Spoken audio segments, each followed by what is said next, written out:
Merhaba arkadaşlar, kanalıma hoş geldiniz. Bugün sizlerle bu modeli çalışacağız. Gördüğünüz gibi çok güzel bir model. Bence erkek örgülerine çok yakışabilecek bir örnek. Size de tavsiye ederim. Örülüşü de çok kolay ve zevkli. Ön yüzü bu şekilde. Arka yüzümüzde ters örgü gibi duruyor. Modelin ilmek sayısı 6 ve altının katları artı 2 oluyor. Şimdi ben sizlere daha küçük bir parçada 3 model üstünden 18-20 ilmek üstünden göstereceğim. Ee, Vakit kaybetmeden isterseniz yapım aşamasına geçelim. Evet, ben şöyle şişime ilmeklerimi attım. Arka yüzünden bir sıra ters örgü ördüm ve geldim.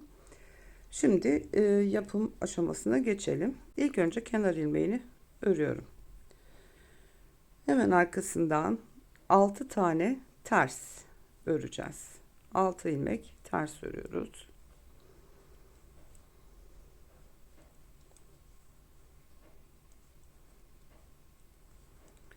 Beş ve 6. Kenar ilmeğinden sonra 6 tane ters ilmek örüyoruz. Devamında 6 tane düz örüyoruz.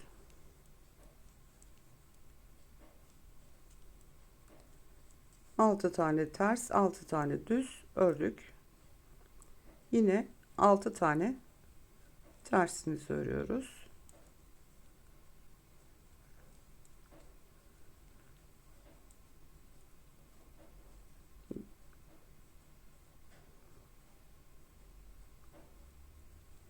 Ve kenar ilmeğimiz. İlk sıramız bu şekilde. 6 tane ters, 6 tane düz, 6 tane ters, 6 tane düz diye devam ediyor. Arka yüzünde ikinci sırada kenar ilmeğini ördükten sonra bütün ilmekleri ters örüyoruz arkadaşlar. Model devam ettiği sürece arka yüzünde sadece ters örgü olarak örüyoruz. Farklı bir işlem yok arka yüzünde. Bütün ilmekleri ters ilmek olarak öreceğiz.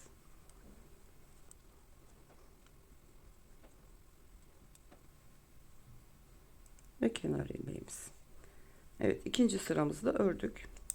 Ön yüzünde üçüncü sıradayız.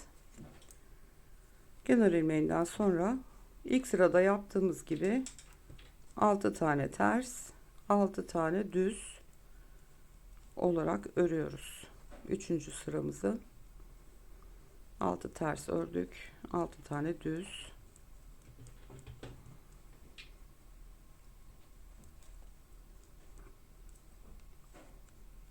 Ve yine 6 tane ters.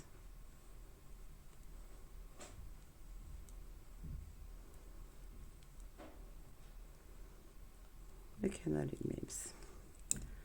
Evet, ön yüzümüz üçüncü sırayı bitirdik. Şöyle iki diş haroşa olması gerekiyor.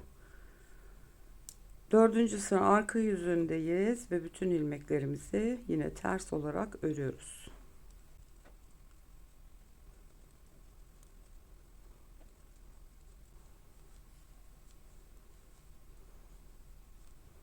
Kenar ilmeğimizi de aldık. Evet, dördüncü sıramızı bitirdik. Şöyle ilk 4 sıramız bu şekilde olacak. 2 diş haroşa elde etmiş olduk. Şimdi bu haroşalı kısımların üzerine modeli kuracağız. 5. sıra ön yüzdeyiz. Kenar ilmeğimi ördüm. İlk 2 ilmeği düz olarak örüyorum. 3. ilmekte bir tane örüyorum, bir doluyorum, tekrar örüyorum. Bir ilmekten 3 ilmek çıkartmış oldum. Yanındaki ilmekten de aynı şekilde bir örüyorum, bir doluyorum, tekrar örüyorum. Şöyle ilk 2 ilmeği düz ördük. 3. ilmek ve 4. ilmeğe artırma yaptık. 5. ve 6. ilmekleri düz örüyorum. Yani 6 ilmeğe bu model kısmını kurmuş olduk. Aradaki 6 tane düzümüzü örüyoruz. Yine 6 tane haroşalı yere geldik. İlk 2 ilmeği düz örüyorum. 3. ilmekte ördüm düz olarak, bir tane arttırdım, tekrar ördüm. 3. ilmekten 3 ilmek çıkarmış oldum yani. Yanındaki 4. ilmekten de aynı şekilde ördüm, doladım, tekrar örüyorum. Arttırmaları yaptım. Kalan 2 ilmeğimi düz olarak örüyorum ve kenar ilmeğim. Bu şekilde tam 6 ilmeğin ortasındaki 3. ve 4. ilmeklere ilmek arttırdık. 6. sıra arka yüzdeyiz. İlk 2 ilmeği ters örüyoruz.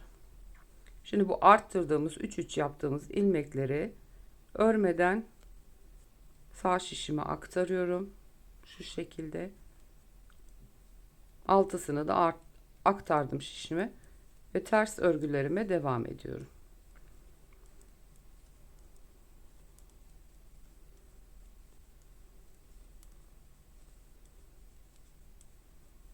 Evet, diğer 2 tanesine geldim.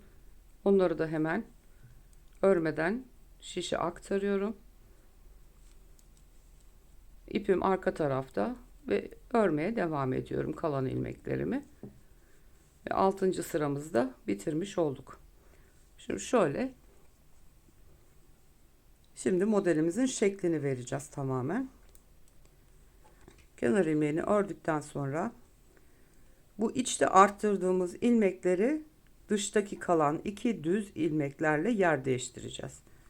Önce bu taraftakini sağ tarafa alacağım için sağ şişimle önden ilk 3 ilmeğe batıyorum. Arkadaki 2 ilmeği şişten çıkarttım. Önce onları şişime geri takıyorum. Ortaya almış oldum onları. Bu 3 ilmeğimi şimdi şişe geri taktım. Önce bunu tekrar kesip eski tek ilmek haline getiriyorum. Ortaya aktardığım ilmeği, 2 ilmeği düz olarak örüyorum. Şimdi bu taraftakini yapacağız aynı şekilde. Onun için de önce sağ şişimle arka taraftan önce 2 düz ilmeği alıyorum. 3 ilmekleri ve şişimi çıkarttım. Bu 3 ilmeği sol şişime aktardım ve bunları düz ilmekleri de sol şişime geçirdim. Önce düz ilmekleri örüyorum ve ondan sonra bu üçlü ilmeği düz örer gibi eksiltiyorum. Evet, şeklimizi vermiş olduk. Şimdi aradaki 6 tane düzümüzü örüyoruz.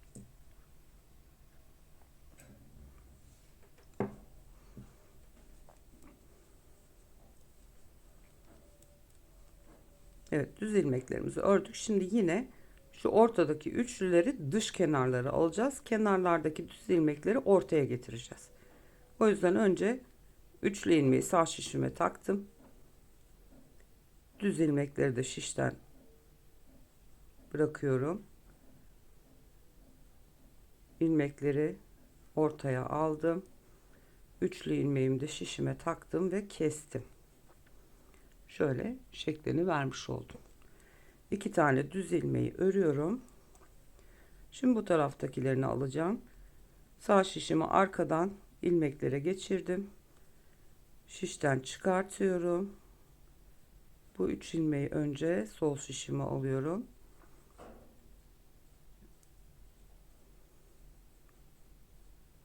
Kaçırmadan toplayayım. Evet. Ve 2 ilmeği de aldım şişime. Önce düz ilmekleri örüyorum. Şimdi de bu 3 ilmeği düz örer gibi kesip tek ilmeğe düşürüyorum. Ve kenar ilmeğimi de örmeden aldım. Evet, ilk kez modelimizi şu şekilde kurmuş olduk. Şu arka yüzden yine bütün ilmekleri ters olarak öreceğiz. Ve bu modelimizin son sırası.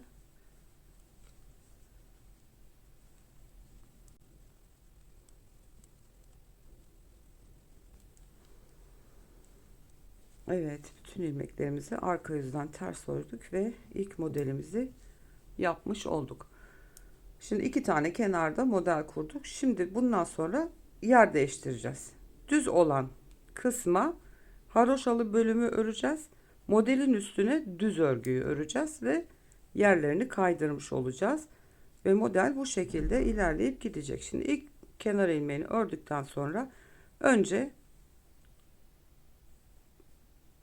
6 tane düzü öreceğiz. Burada haroşalı olduğu için yer değiştireceğimiz için önce 6 tane düzümüzü örüyoruz. Şimdi düz olan bölüme de ters örgümüzü örüyoruz.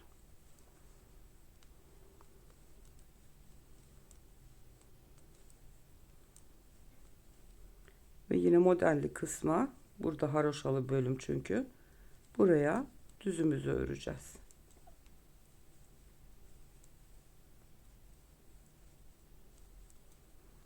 Ve ilk sıramızı ördük. Şu şekilde şu model, iki modelin ortasındaki kısma şimdi model devam edecek. Arka sıradan yine bütün ilmeklerimizi ikinci sıra arka yüzde bütün ilmekleri ters örüyoruz.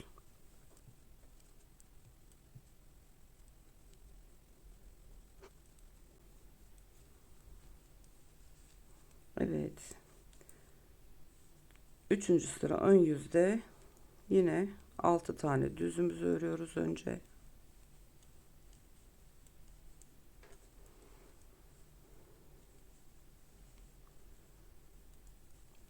Ve 6 tane ters.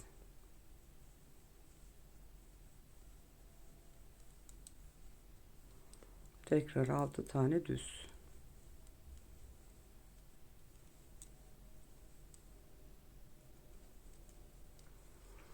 Evet, üçüncü sıramızı da ördük. Şimdi dördüncü sıra arka yüzde tekrar bütün ilmekleri ters örüyoruz.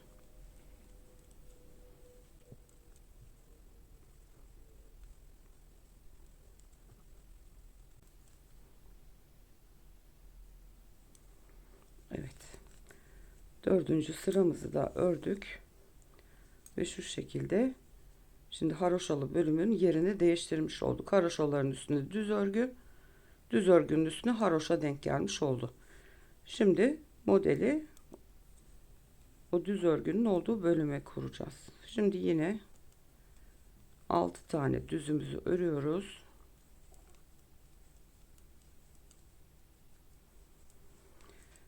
İlk 2 ilmeği düz örüyoruz.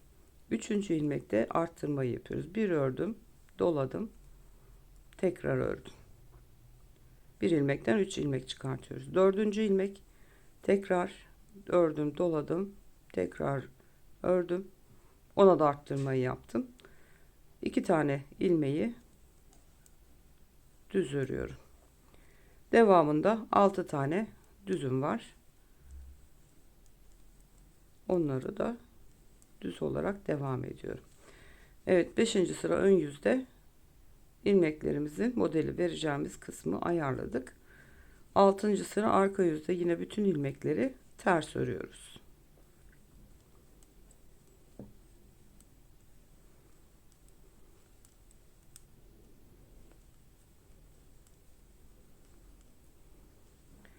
Ördüğümüz şu üçlü ilmekleri örmeden sağ şişimizi aktarıyoruz.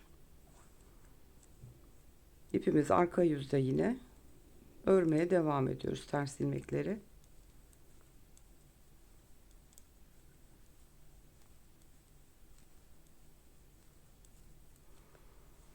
Evet.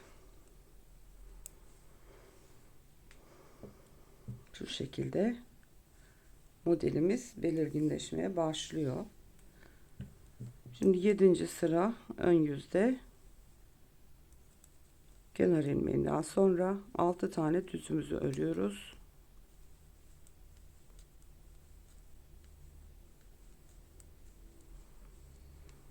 Şimdi ilmeklerin yerlerini değiştireceğiz. Bu üçlü ilmekleri dış taraflara alacağız şu kısımda.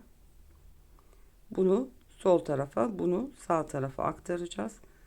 O yüzden önce ön yüzden sağ şişimle 3 ilmeği alıyorum.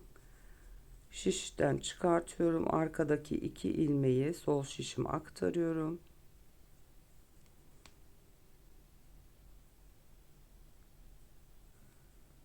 Ve bu 3 ilmeği sol şişime geçirip kesip eski tek ilmek haline getiriyoruz. Aktardığımız düz ilmekleri örüyorum. Şimdi bu taraftaki 2 ilmeği ortaya alacağım. Onun için de arka taraftan sağ şişimle ilmekleri aldım. Bunu da buradan baş parmağımla tutuyorum. Şişimi çıkartıyorum. Bu 3 ilmeği de sol şişime tekrar geçirip 2 ilmeği de sol şişime aktarıp önce düz ilmekleri örüyorum. Sonra bu üçlü ilmeği örüyorum ve kesiyorum. Evet, buraya modeli uygulamış olduk. Devamında 6 tane düzümü örüyorum. 7. sıramız da bu şekilde. Şöyle yerlerini değiştirmiş olduk. 8. sırada da yine bütün ilmeklerimizi ters olarak örüyoruz.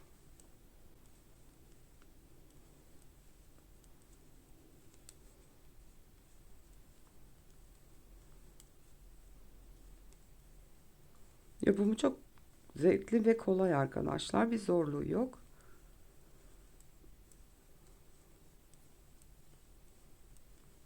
Sadece ön yüzde işlem yapıyoruz. Arka yüzde bütün ilmeklerimiz düz örülüyor. Evet. 2 kere birlikte kurmuş olduk modeli. Yerlerini değiştirerek şu şekilde gördüğünüz gibi gayet hoş bir örnek. Şöyle gene büyük parçada da göstereyim. Çoklu hali bu şekilde oluyor arkadaşlar. Umarım beğenmişsinizdir. Bir sonraki videoda görüşmek üzere. Kendinize çok iyi bakın. Hoşça kalın.